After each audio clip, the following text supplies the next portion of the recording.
तो पाकिस्तान से cease fire के बाद कश्मीर में वापस शांति लौट रही है और आपको बता दें 4 दिनों बाद लोग बंकरों से बाहर निकले हैं। इसी बीच बाजार में काफी ज्यादा हलचल भी दिखाई दी। पूरी खबर क्या है रिपोर्ट में देखिए।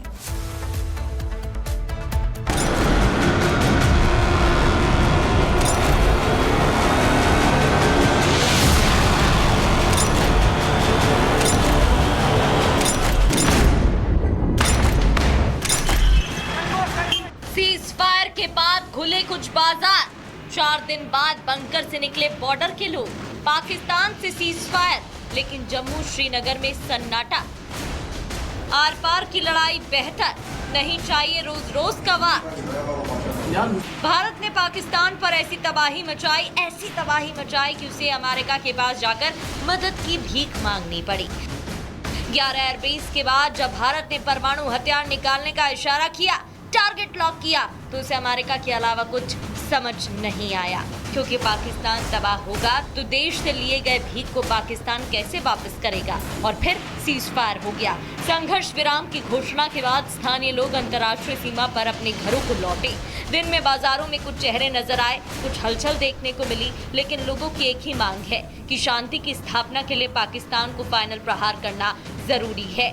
सीज फायर हो गया तो ठीक है, शांति चाहिए है, नहीं होना चाहिए ऐसा। कब क्या पता कब फिर बरसाने लग जाए गोले, इसका पक्का इलाज चाहिए। बस उग्रवाद समाप्त होना चाहिए, तो आगे से ऐसा ना हो, ऐसा हमारी सरकार ने करना चाहिए। हम यही चाहते हैं कि शांति बनी रहे और ना ही कभी फायरिंग हो, क्योंकि हर रोज़ हम घर छोड़ के भी नहीं जा सकते। अभी कश्मीर में शांति है। एलओसी पर रहने वाले लोग 4 दिन बाद बंकरों से बाहर निकले, लेकिन सबकी एक ही राय कि हर रोज घर छोड़कर नहीं जा सकते और पाकिस्तान पर भरोसा नहीं, उससे आर पार की लड़ाई हो। सबसे ज़्यादा इफेक्टिव रहता है बॉर्डर एरिया। हमें रोज़ के रोज़ जहाँ से खुद पलायन करना पड़ता है और हमें जो भी अपना माल मवेशी है सभी वापस लेना पड़ता है। तो जहाँ से जो भी यूथ है, यहाँ का काम काज जो है सारा ठप हो चुका। सोल्यूशन तो चाहिए, परमानेंट सोल्यूशन चाहिए। घर में बंकर तो बना हुआ था, मगर हमने अकेले कैसे रहना था बंकरों में।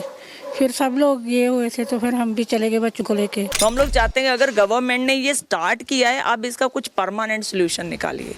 सबको पता है कि पाकिस्तान अपनी आदतों से बाज नहीं आएगा, वो कोई ना कोई हरकत जरूर करेगा। लेकिन भारत ने इस बार उसको ऐसा सबक सिखाया है कि आतंकी तो छोड़िए, आतंक के आका भी कांप रही हैं। और अब आतंकी हमला, फिर युद्ध की शुरुआत होगी।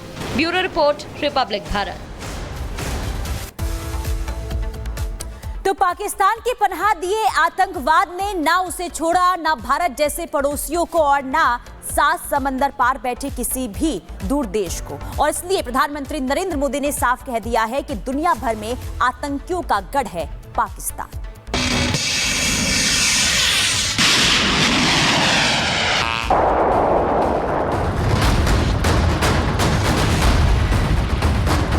पाकिस्तान के साथ सीज फायर के 51 घंटे के बाद प्रधानमंत्री नरेंद्र मोदी ने देश को संबोधित किया तो पाकिस्तान को एक एक शब्दों में चुन चुन कर हिसाब दे दिया।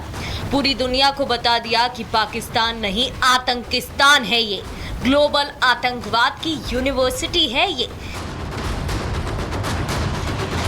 बहावलपुर और मुरिद के जैसे आतंकी ठिकाने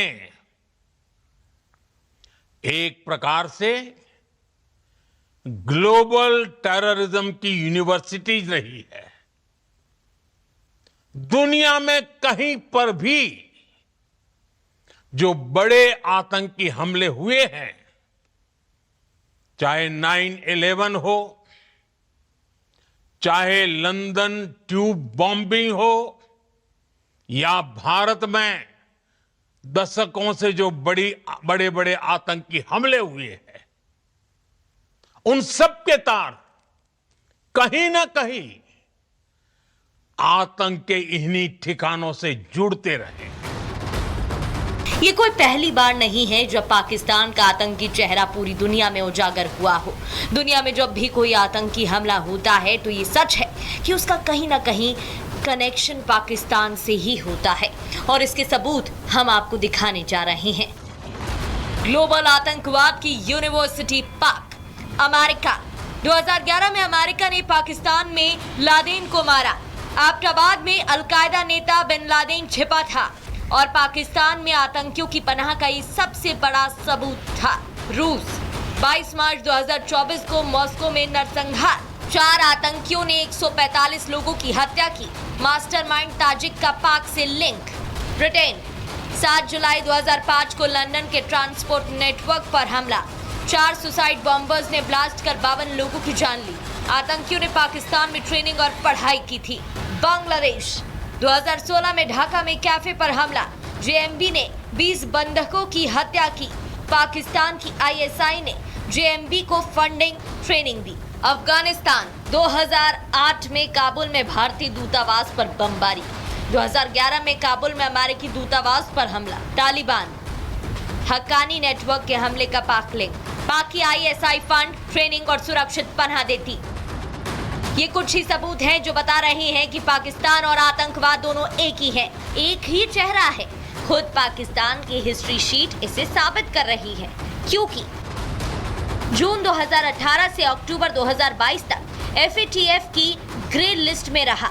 एफएटीएफ की ग्रे लिस्ट में जाने से विदेशी निवेश बंद हो गया था, कारखाने ठप हो गए थे, पाक पर कड़ी नजर रखी जा रही थी। चीन ने पाकिस्तान को एफएटीएफ की ग्रे लिस्ट से बाहर निकाला था।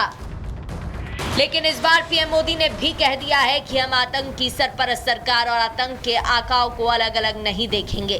हम आतंक की सरपरस्त सरकार और आतंक के आकाओं को अलग अलग नहीं देखेंगे। निश्चित तौर पर ये युग युद्ध का नहीं है, लेकिन ये युग आतंकवाद का भी नहीं है। टेररिज्म के खिलाफ जीरो टॉलरेंस ये एक बेहतर दुनिया की गारंटी है। पाकिस्तानी फौज, पाकिस्तान की सरकार जिस तरह आतंकवाद को खाद पानी दे रहे हैं, वो एक दिन पाकिस्तान को ही समाप्त कर देगा। पाकिस्तान को अगर बचना है तो उसे अपने टेरर इंफ्रास्ट्रक्चर का सफाया करना ही होगा। इसके अलावा शांति का कोई रास्ता नहीं है। कश्मीर के पहलगाम में हुए आतंकी हमले के बाद फिर से पाकिस्तान के खून से सने हाथ को पूरी दुनिया ने देख लिया है और ये पाकिस्तान को तबाही की तरफ ले जा रहा है। Bureau report, Republic Bharat.